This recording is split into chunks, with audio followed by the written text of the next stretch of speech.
Perjalanan menuju sanggar.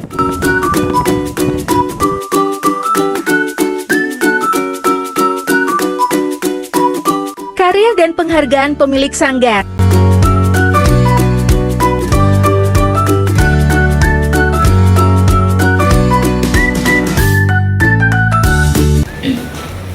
Bagaimana sih Pak sejarah tentang tari Menyan Putih?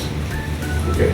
Sejarah tari Menyan Putih itu kan sebetulnya Menyan Putih itu bagian dari tari topeng Lengger Wonosobo. Kalau kamu tanya tentang Menyan Putih, berarti tanya tentang makna. Iya. Makna tari Menyan Putih dari syairnya. Tapi kebetulan besok yang kita pakai itu nggak ada syairnya. Menyan Putih itu mengandung filosofi untuk beribadah. Jadi dari syair-syair yang ada, dari gerakan itu mengajak kita untuk beribadah kepada Tuhan. Gitu. Terus kenapa sih dinamai tari Menyan Putih? Wonosobo itu setiap tari, kalau di topeng Lengger, tari, nama topeng, nama iringan itu satu. Jadi memang itu karena iringannya namanya Menyan Putih. Jadi musiknya namanya Menyan Putih, kemudian tarinya juga namanya tari Menyan Putih. Kalau di Solo itu ada yang namanya Gambyong Pangkur atau Gambyong Parianom. Ya karena memang iringannya pangkur, iringannya Parianom. Kalau di Jogja itu ada yang namanya tari golek ayun-ayun karena iringannya ayun-ayun. Nah kalau yang sekarang kita kaji adalah tari Lengger Menyan Putih. Kenapa kok dinamakan Menyan Putih? Karena iringannya dari iringan pelajaran Menyan Putih. Kenapa kok tari Lengger? Karena kita mengangkat budaya atau tradisi Wonosobo. Biasanya tari Menyan Putih ditampilkan dalam Kalau tari Menyan Putih itu enggak pure, enggak sepenuhnya harus ditampilkan di acara apa. Cuman yang penting ruang lingkupnya yang lebih besar adalah tari topeng Lenggernya. Tari Lenggernya bukan Menyan Putihnya. Tapi tari Lenggernya yang lebih khas itu ditampilkan di banyak acara.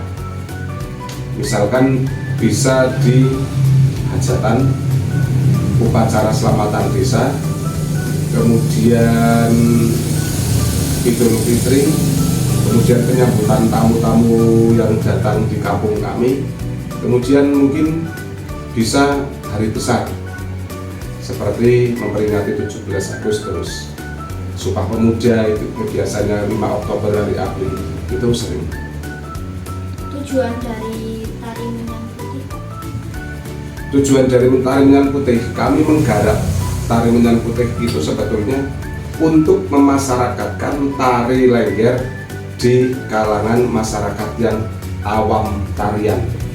Artinya tari Menyan Putih ini tari yang sangat sederhana, bisa ditarikan oleh anak TK, SD, SMP, SMA, bahkan guru-guru TK yang sama sekali tidak ada basic tari.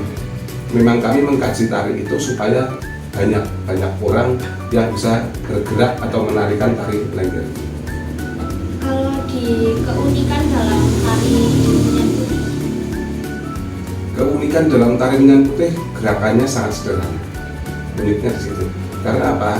Karena tadi tujuannya adalah untuk memasyarakatkan tari Lengger ini supaya teman-teman terutama kalangan anak-anak muda nih, anak-anak di sekolahan, kemudian guru-guru TK PAUD itu, maaf ya, bukan saya benci, cuman tidak selalu lari ke disco atau tari-tari gaya luar, tapi bisa menarikan tari Lengger itu sendiri, yang notabene-nya kadang orang mengira tari Lengger itu sulit.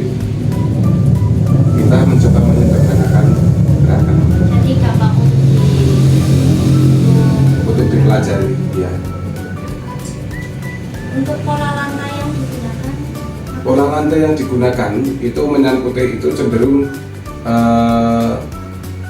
baris menghadap ke depan, dua sak atau berjajar, kemudian ada lagi diagonal, kemudian ada lagi yang bentuk V. itu semua juga kembali ke pelakunya. Artinya ketika pelaku itu sudah narinya bagus, itu bisa dikolaborasi dengan bentuk pola lantai sedemikian rupa. Tapi kalau yang melakukan itu kok anak TK, kita nggak boleh memaksakan dengan pola lantai. Apal wis alhamdulillah gitu. Kemudian nanti pola lantai juga hubungannya dengan jumlah peserta penari. Penari 2 dengan penari 4 nanti pola lantainya akan beda. Karena penari 2 tidak mungkin bisa dibuat dalam bentuk V. Iya. Berarti maksimal 3 penari itu baru dibuat komposisi yang beraneka ragam. Terima kasih Bapak atas waktu yang telah diberikan kepada kami. Maaf jika ada tutur kata dari kami yang tidak mengenakan.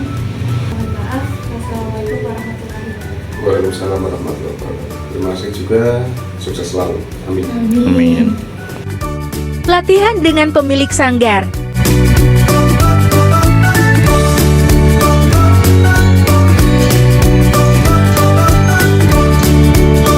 Sepulang latihan,